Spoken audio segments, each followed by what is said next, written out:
Começo fazendo aqui um breve resumo do que já refletimos nos dois segmentos anteriores. Notamos que cada parte da armadura de Deus, como referido em Efésios capítulo 6, versículos 10 a 18, representa um contributo à prática da oração. Este ponto é feito com o uso da preposição mediante, com que começa o versículo 18 de Efésios 6. E como é visto no texto grego, língua em que foi originalmente escrito. A função desta preposição é estabelecer um relacionamento e um sentido de propósito entre o que segue com o que foi escrito antes. Esta preposição mediante mostra-nos que a oração é tema intimamente ligado às práticas que cada peça da armadura de Deus representa. Observamos que cada parte da armadura de Deus representa uma estratégia que é aplicável ao ministério da oração. Ou seja, conforme a circunstância que o discípulo militante enfrenta, assim também ele ou ela ora a Deus, fazendo uso da respectiva arma espiritual que está representada na armadura. Também consideramos o ensino do apóstolo Paulo sobre o significado das súplicas e a prática de orar no Espírito. O ato de suplicar e de orar no Espírito são partes integrantes do ministério do discípulo, que com discernimento apresenta as suas circunstâncias a Deus Pai. No seu ato de oração e por estar revestido com a armadura de Deus, o soldado de Jesus manifesta o que está dentro de si e a razão por estar envolvido com a sua missão. Será bom ouvir novamente os últimos dois segmentos em que comentei mais sobre estes mesmos assuntos. Neste segmento vamos refletir sobre o ensino do apóstolo Paulo sobre a razão da vigilância com toda a perseverança e a súplica por todos os santos. Vimos estas referências em Efésios capítulo 6, versículo 18, onde lemos o seguinte: mediante toda a oração e súplica, orando em toda a ocasião no Espírito, e para isto vigiando com toda a perseverança e súplica por todos os santos. Este texto que acabei de ler é uma tradução literal do mesmo versículo na versão grega, língua em que foi originalmente escrito.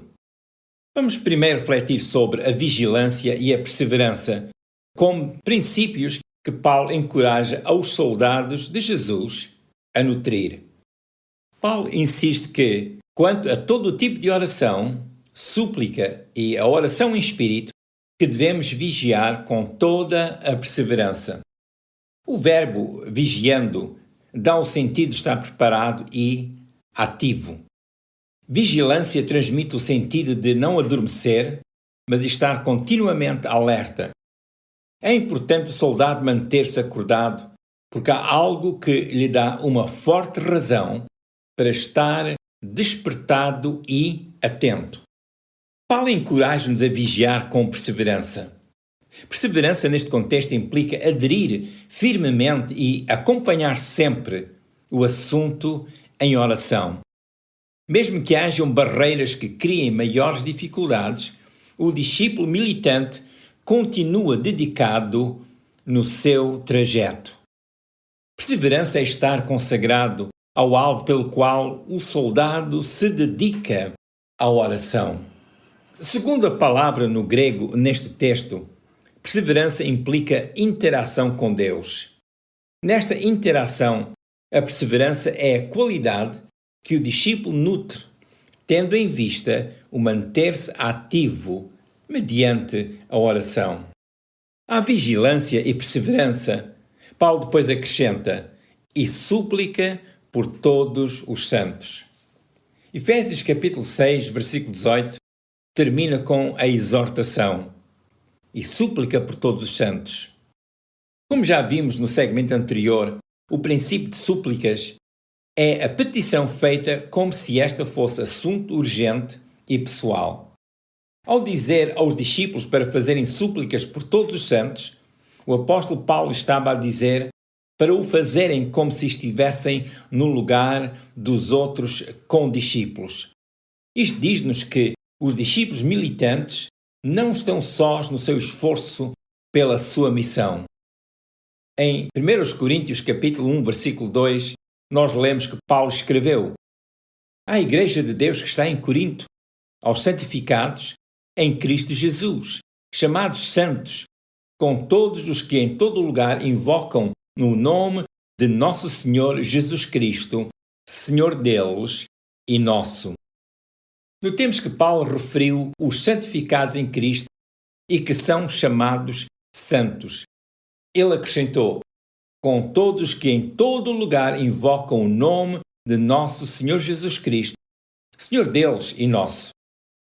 Estes santos que invocam o nome do Senhor Jesus são as pessoas por quem nós oramos. E neste grupo estão as pessoas que oram por nós. Na nossa milícia não estamos sozinhos. Há outros que estão no mesmo combate. Posto isso, o apóstolo Paulo encoraja-nos a manter uma persistente súplica que é a favor de todos os santos. Como lemos em Colossenses capítulo 4, versículo 12: saúda-vos Epáfras, que é dos vossos, servo de Cristo, combatendo sempre por vós em orações, para que vos conserveis firmes, perfeitos e consumados em toda a vontade de Deus. O sentido que Paulo transmite é que Epáfras, que era um companheiro de ministério de Paulo, era como uma pessoa que lutava apaixonadamente em oração pelos discípulos que viviam na antiga cidade de Colossos. O seu alvo na intercessão era que os seus conservos em Cristo se conservassem firmes, perfeitos e consumados em toda a vontade de Deus. Este é um bom exemplo de oração que podemos fazer por todos os santos. Portanto, Colossenses capítulo 4, versículo 12, é um exemplo de oração por todos os santos. Façamos súplicas por aqueles com quem mantemos comunhão mais de perto. Façamos súplicas pelos que vimos menos vezes. E façamos também súplicas por aqueles que estão mais distantes e que também são discípulos militantes de Jesus. Os santos que Paulo refere poderão cada um estar ocupados nas mais diversas atividades, mas estão a fazer as obras que Jesus lhes ordenou. Este aspecto pode ser ainda corroborado pelo que Paulo escreve a seguir em Efésios capítulo 6, versículo 19, onde lemos o seguinte: e também por mim, para que me seja dada no abrir da minha boca a palavra com confiança, para fazer conhecido o mistério do Evangelho. Paulo viajava por diversos lugares levando a mensagem do Evangelho. Pela leitura dos textos bíblicos que referem os atos e o ensino do apóstolo Paulo, compreendemos que ele terá experimentado e observado bastante a manifestação do poder de Deus. Porém, notemos que ele pedia para orarem por ele. Paulo tinha a missão de tornar conhecido o mistério do Evangelho e para isso ele contava com as orações dos outros seguidores de Jesus. Vejamos que não é só ter o ministério que Deus deu, o ministério de apóstolo, ou de pastor, ou de ensinador, ou de evangelista, ou ter outro cargo dentro do reino de Deus, pelo qual as pessoas servem a Deus, ajudando a outros. É preciso também orar por essas pessoas, é preciso interceder por essas pessoas. E assim, o ensino bíblico é este: nós devemos interceder pelas pessoas que estão envolvidas e que realmente têm este sentido de estar ocupados no reino de Deus como militantes pela causa de Cristo. No ensino que Paulo dá em Efésios 6, versículo 18, mediante as palavras e súplica por todos os santos, percebemos o valor que é dado ao apoio mútuo mediante as súplicas. Esta referência também nos diz que há colaboração nas diferentes frentes da missão do Reino de Deus e que esta missão, embora havendo diversas facetas, a missão é uma só para os discípulos, é a missão que Jesus nos deu como seus discípulos. Pela oração, cada um participa na dimensão espiritual a favor de todos os santos e é como se estivesse presente. Como podemos compreender, há laços significativos que unem os que combatem como seguidores de Jesus. E um destes laços é a súplica que os santos fazem a favor uns dos outros. Uma pergunta: quem realmente são os santos referidos pelo apóstolo Paulo? No contexto bíblico, santos são as pessoas que estão santificadas pelo sangue de Jesus. Santos são os que têm sido santificados e justificados no nome do Senhor Jesus e pelo Espírito de Deus. Notemos o que está escrito nos seguintes versículos bíblicos sobre o processo da santificação. Lemos em Hebreus, capítulo 13, versículo 12, o seguinte. Hebreus 13, 12. E por isso também Jesus, para santificar o povo pelo seu próprio sangue, padeceu fora da porta. Este versículo diz-nos que Jesus santificou o povo pelo seu próprio sangue. Portanto, é pelo sacrifício de Jesus, pelo qual ele derramou o seu sangue a favor de cada um de nós, que a santificação se tornou possível. Lemos também em 1 Coríntios capítulo 6, versículo 11, o seguinte texto, 1 Coríntios 6, 11.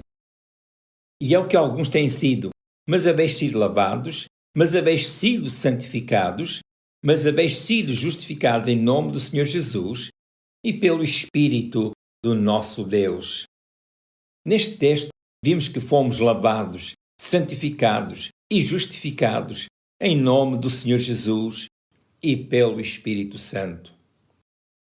Dado que Paulo escreveu estas palavras aos seguidores de Jesus que estavam na cidade de Corinto, compreendemos que este mesmo texto realça que a santificação é uma obra que é feita nas pessoas que seguem Jesus.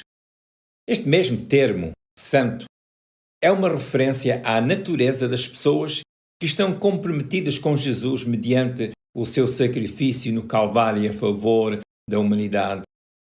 Esta bênção da santificação é conferida a todas as pessoas que, pela fé no que Jesus fez na cruz do Calvário, o recebem como seu Senhor e Salvador. Estas são as pessoas que aceitam que em Jesus os seus pecados estão perdoados e que também estão santificados e justificados. Resumindo, por que é que os santos a que Paulo refere, o que é que ele diz para nós orarmos pelos santos?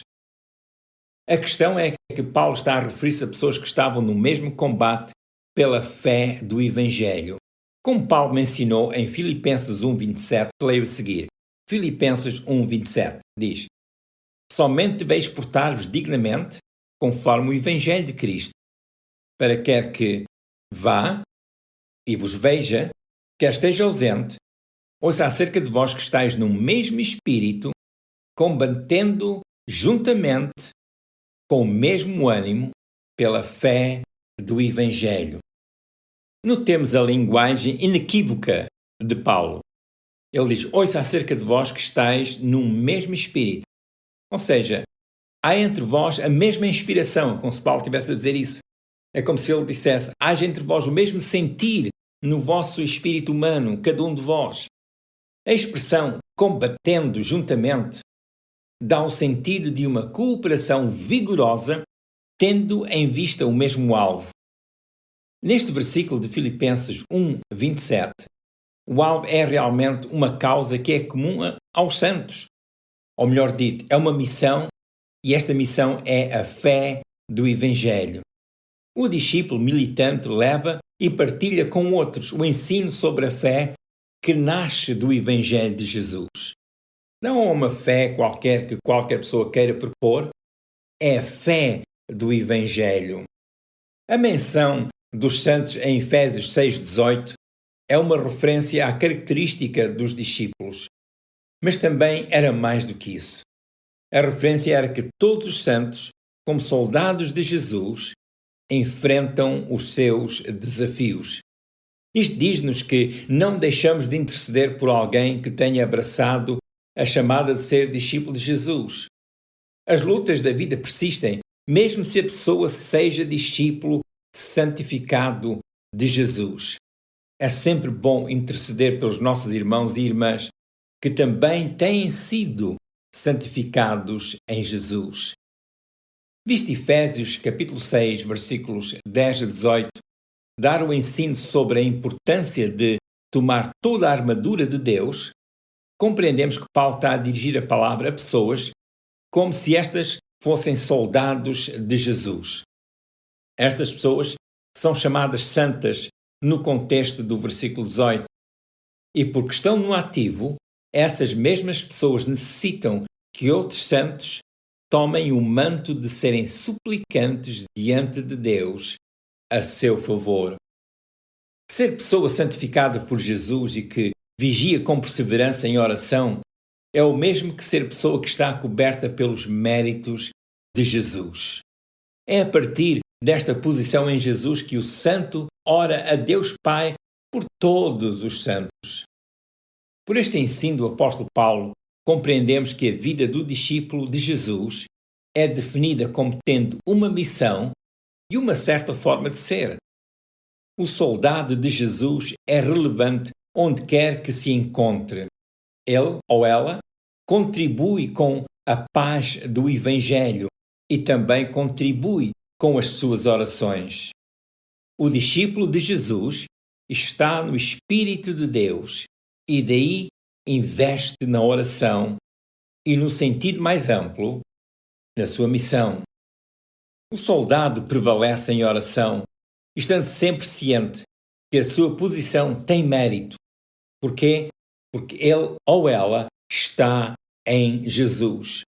Para o soldado de Jesus, a razão da sua vida e da sua missão está no que Jesus já cumpriu na cruz do Calvário. E neste sentido do reino de Deus e da grande comissão que Jesus deu aos seus discípulos, que foi ir por todo o mundo pregar o Evangelho da criatura, neste sentido, a vida do discípulo tem dimensão, tem razão de existir, tem um propósito e a sua vida toca outras vidas. Aquele discípulo que é militante pela causa de Jesus e também a pessoa de oração, ele faz, ou ela faz, tem um alcance maior nas suas obras, faz bastante no reino de Deus. Pode não ser vista por outras pessoas, as suas atividades, ou talvez não compreendidas, mas o que conta realmente é que está no reino de Deus, está a exercer aquele ministério como militante de Jesus, serve Jesus, segue Jesus e está ocupado na vida de oração, ou seja, mantém um tempo de oração, falando com Deus acerca daquilo que atravessa, acerca das suas circunstâncias, expõe isso diante de Deus e depois também espera de Deus aquilo que Deus quer guiar, aquele sentimento que Deus quer pôr dentro da pessoa. Espera de Deus uma revelação através da sua palavra. Por isso é que é bom lermos sempre um pouco da Bíblia todos os dias para ouvir o que Deus nos diz. É ouvir no sentido de que nós estamos a ler o que está escrito na Bíblia. Deus pode também pôr sentimentos nos nossos corações. Como é que nós sabemos quando é Deus a pôr? Quando aquilo que sentimos condiz com a palavra de Deus, condiz com o espírito das Escrituras e a harmonia com aquilo que está escrito e aquilo que sentimos, e então exercemos assim o nosso ministério. Damos graças a Deus porque Ele nos deu o Espírito Santo para nos guiar, para nos sensibilizar ainda mais para a vontade de Deus. Estes são princípios bíblicos. Portanto, busque diante de Deus o que fazer, como fazer e peça a Deus para o guiar.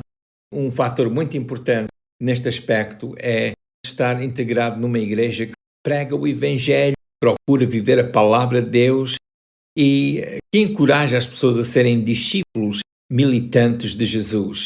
Quando nós lemos a Bíblia sozinhos, nós estamos a receber o conhecimento da palavra de Deus e isso é muito importante, é muito bom. Quando nós oramos, estamos a falar com Deus, estamos a ter comunhão com Deus.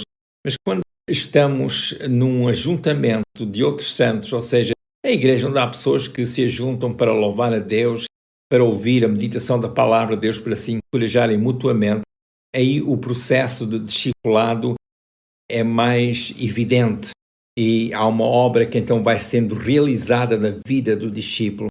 É por isso que eu encorajo as pessoas realmente a frequentarem uma igreja que ensina o Evangelho. Não uma igreja que pratica a tradição, mas uma igreja que vive ou procura viver o Evangelho com o auxílio do Espírito Santo. O meu desejo é que a bênção de Deus continue bastante ampla na sua vida e que haja um enriquecimento espiritual que seja maior, muito mais amplo daquilo que alguma vez tenha imaginado ser possível. Que a ampla paz de Deus esteja consigo todos os dias. Para mais informação sobre estes assuntos bíblicos, entre em contato comigo usando o e-mail exposto ao longo do vídeo e também nesta janela informativa. Se desejar ser notificado pelo YouTube sobre as próximas reflexões, poderá clicar no botão por baixo do vídeo onde diz Subscribe ou Subscreve. Partilhe esta reflexão com outras pessoas.